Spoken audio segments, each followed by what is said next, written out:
We all want to be productive and do something with our lives. That's a totally normal feeling. However, quite often, the productivity systems we design for ourselves become the very issue that's hindering our progress. We overwhelm ourselves with all the tools, methodologies, systems, and so forth. We end up feeling burned out and with no will to achieve whatsoever. So, today, I want us to take a look at 5 ways you're making your productivity system work against you. Number 1, you're planning too much. Every January, we come up with a whole list of New Year's resolutions and start dreaming of how much we will do. We will call our parents more, progress in our career, and invest more in our side hustles. Maybe in January, we're also so inspired that we get this extra boost of energy that'll help us make it work. However, by the time February has arrived and our energy levels have dropped, we're not capable of completing all these tasks at once. We start blaming ourselves for not being able to achieve our dreams, and in the end, we give up altogether.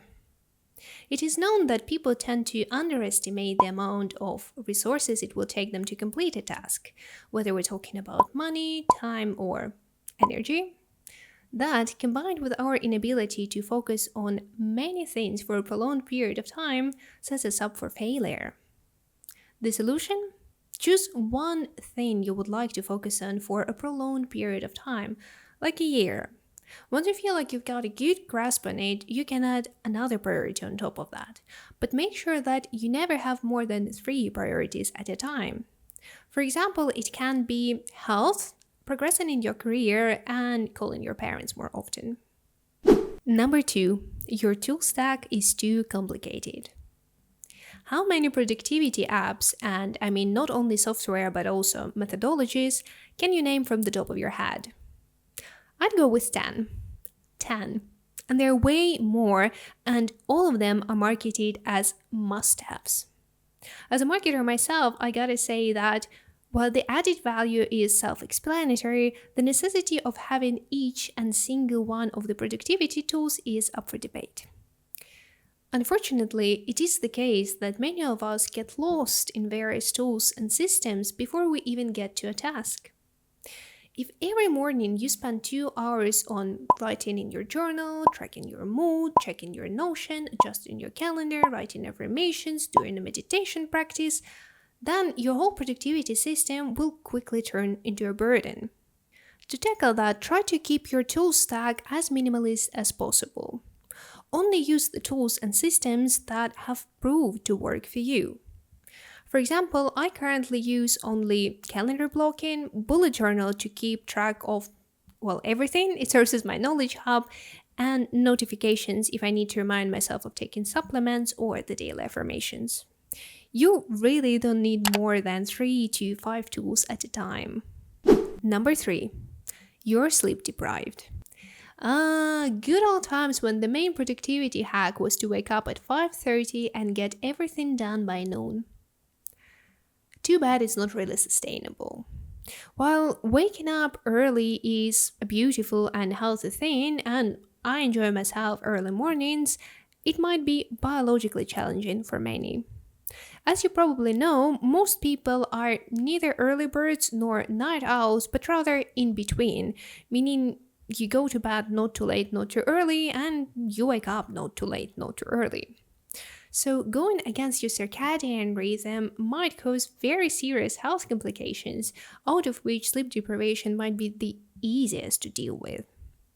Additionally, while many people do practice waking up early, they don't adjust their bedtime. So instead of waking up feeling refreshed and re-energized, they run off of what's been left of their energy levels until their body collapses. Once it's done, all the faith in productivity systems has been lost. On top of that, not getting enough night sleep will provide you with so many health issues, you won't have time to focus on anything else. So make sure not to compromise your night sleep and don't achieve projects at the expense of your rest. Number 4, you don't take breaks. In the very beginning of your productivity journey, as well as after a procrastination route, it is quite natural to want to squeeze in as much as possible. So you start piling up tasks.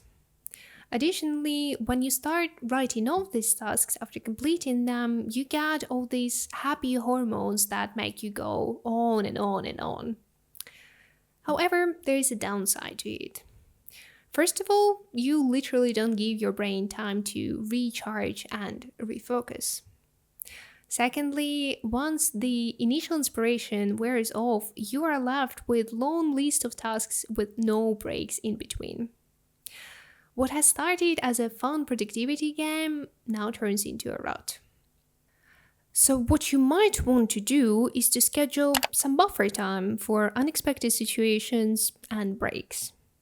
Believe me, you will thank yourself later for this 5 to 10 minutes time when you can take a deep breath in and a long breath out. Number 5, your life isn't balanced. It is good to remember that productivity systems are supposed to support our lifestyle and not to turn into one. Despite how much society would try to persuade you otherwise, your life consists of way more components than just contributing to the economic growth. Therefore, it's essential to have time for creativity, to socialize with people that have nothing to do with your professional growth, and most importantly, to do nothing. And doing nothing doesn't mean literally doing nothing, but rather having an outlet for a mind to not think and not come up with any solutions or ideas.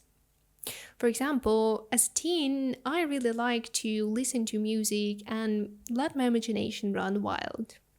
These days, a good and long walk in the neighborhood is the best way for me to recharge. And this is it. Here are the 5 ways you're making your productivity system work against you instead of supporting you. I want to highlight once again that our end goal should be about living a more meaningful and authentic life and not to have the best tools possible. And with that, I wish you a great day and I'll see you next time. Bye bye.